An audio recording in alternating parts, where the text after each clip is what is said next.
Ocean gate की Titan submarine ने अपना सफर कनाडा के सेंट जॉन पोर्ट से शुरू किया। जिस लोकेशन पे इसको ओशन के अंदर डाइव करना था, ये सेंट जॉन से 700 किलोमीटर दूर नॉर्थ अटलांटिक ओशन में वाक़ है और इसी पॉइंट पर ठंडे पानी के नीचे ओशन की गहराइयों में टाइटैनिक का शिप रेक भी मौजूद है। सैटरडे 17 जून 2023 को ये सफर शुरू किया गया और प्लान के मुताबिक अगले दिन संडे को सुबह 8 बजे टाइटन को पानी में उतारा जाना था। आपको यहाँ बताते चलें कि डाइव से पहले टाइटन में एक मसला नोटिस किया गया था, लेकिन उसके बावजूद भी अपनी जान दांव पर लगाकर इसको ओशन में उतार दिया गया। वो क्या मसला था और आखिर पता होने के बावजूद भी ये खतरा क्यों मोल लिया गया? ज़ेम टीवी के वीडियोस में एक बार फिर से खुशामदीद। नाज़रीन, इस सफर में टोटल 5 लोग मौजूद थे, जिसमें एक्शन एविएशन के फाउंडर हार्निश हार्डिंग भी मौजूद थे। इन्होंने जेफ बेजोस के साथ स्पेस में भी ट्रेवल किया था। दूसरे नंबर पे स्टॉकटन रश, जो ओशन गेट के CEO भी थे। ये अमेरिकन कंपनी ओशन टूरिज्म के लिए सबमर्सिबल्स फराहम करती है। तीसरे नंबर पे 77 साला पॉल हेनरी थे, जिन्होंने पहले भी टाइटैनिक को विजिट किया था। ये शिप रेक के एक्सपर्ट थे और इनको टाइटैनिक के बिखरे हुए पार्ट्स की काफी जानकारी थी। और आखिर में पाकिस्तानी बिजनेस टाइकून शहजादा दाऊद अपने बेटे सुलेमान के साथ इसी सबमरीन का हिस्सा थे। 17 जून को डाइव करने से पहले हार्निश हार्डिंग ने इंटरनेट पे अपना आखिरी पोस्ट किया था। उनका कहना था कि शदीद सर्द मौसम की वजह से उनकी डाइव डिले हो गई है। कल सुबह को जब थोड़े वक्त के लिए मौसम बेहतर होगा तो हम डाइव कर जाएंगे। ये 5 लोग अपना शौक पूरा करने के लिए मशहूर जमाना टाइटैनिक का मलबा देखने जा रहे थे। 1912 में डूबने के बाद अगले कई सालों तक इसको तलाश करने की कोशिशें जारी रहीं, लेकिन अटलांटिक ओशन की हार्श कंडीशन के बायस ये काम इतना आसान नहीं था। फिर 1985 में जाकर आखिरकार ओशन फ्लोर पे RMS टाइटैनिक का मलबा मिल ही गया। टाइटैनिक अपने पीछे इतने सवालात छोड़कर गई थी कि अब इनके जवाब तलाश करने का वक्त आ चुका था। दर्जनों एक्सपीडिशंस अरेंज किए गए, जिसमें अलग अलग कंट्रीज के एक्सपर्ट्स और रिसर्चर्स ने टाइटैनिक शिप रेक का रुख किया।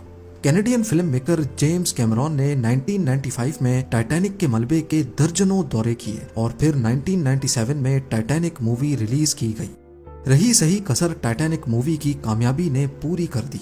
इसने इतनी धूम मचाई कि अब टाइटैनिक के मलबे को खुद जाकर देखना करोड़ों लोगों का ख्वाब बन गया। यानी ये काम अब सिर्फ रिसर्च के मकसद तक ही महदूद नहीं, बल्कि शिप रेक साइट पर टूरिस्ट भी जाना शुरू हो गए। कहा जाता है कि ओशन की गहराई तक जाना स्पेस में जाने से भी ज्यादा मुश्किल है और इसकी सबसे बड़ी वजह है पानी का प्रेशर। टाइटैनिक शिपरेक समंदर की सतह से 4000 मीटर यानी 4 किलोमीटर नीचे है। इस गहराई को इमेजिन करना हो तो आप बुर्ज खलीफा को देखें और समझ लें कि टाइटैनिक का मलबा समंदर में करीब 5 टाइम्स बुर्ज खलीफा की हाइट जितना नीचे है।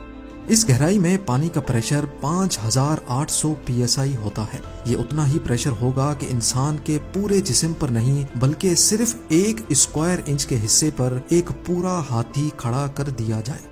तो अब आप अंदाजा लगा लें कि एक सबमरीन में कितने स्क्वायर इंच होंगे और उस पर कितना ज्यादा प्रेशर पड़ता होगा। खैर, संडे 18 जून 2023 दोपहर को 12 बजे सबमरीन का सफर स्टार्ट हुआ। नॉर्मली टाइटैनिक तक पहुंचने में 2 घंटे लगते हैं, लेकिन 1 घंटे 45 मिनटों के बाद ही मदरशिप पोलर प्रिंस, जो के ऊपर वेट कर रही थी, उनका सबमरीन से राब्ता टूट गया।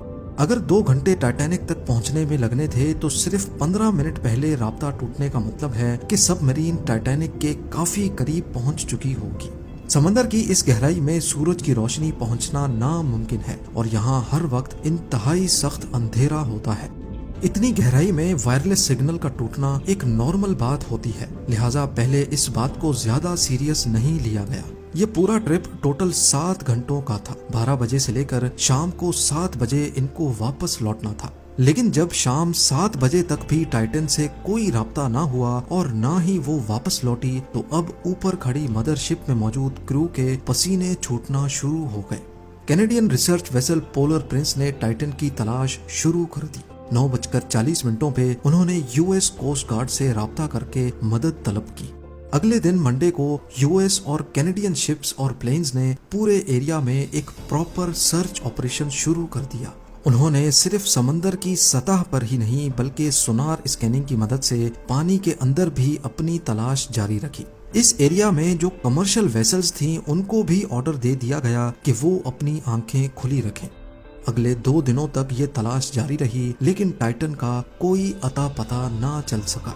लेकिन फिर एक उम्मीद की किरण नजर आई।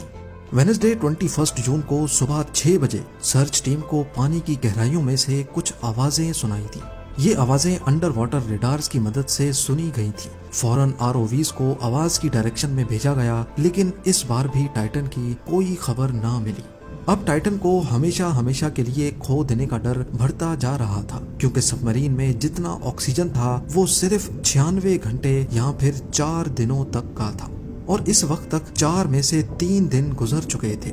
लेकिन यूएस, कनाडा और फ्रांस की सर्च टीम्स ने हिम्मत नहीं हारी। थर्सडे 22 जून को दोपहर 12 बजे आरओवीज को टाइटैनिक के मलबे के पास भेजा गया। वहां पहुंचकर जो देखा गया वो वाकई दिल दहला देने वाला मंजर था।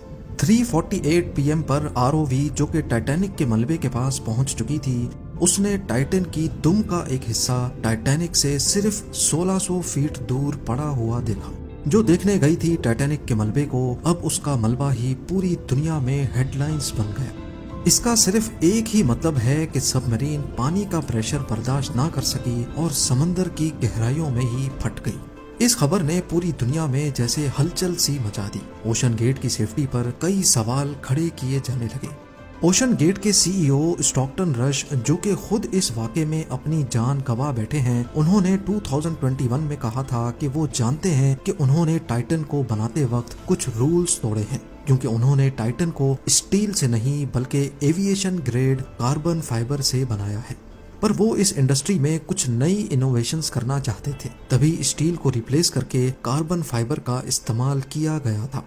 पहली बार लॉन्च से पहले टाइटन को 5000 से 10,000 PSI के प्रेशर पे टेस्ट भी किया गया, जिसमें वो पास हो गई थी।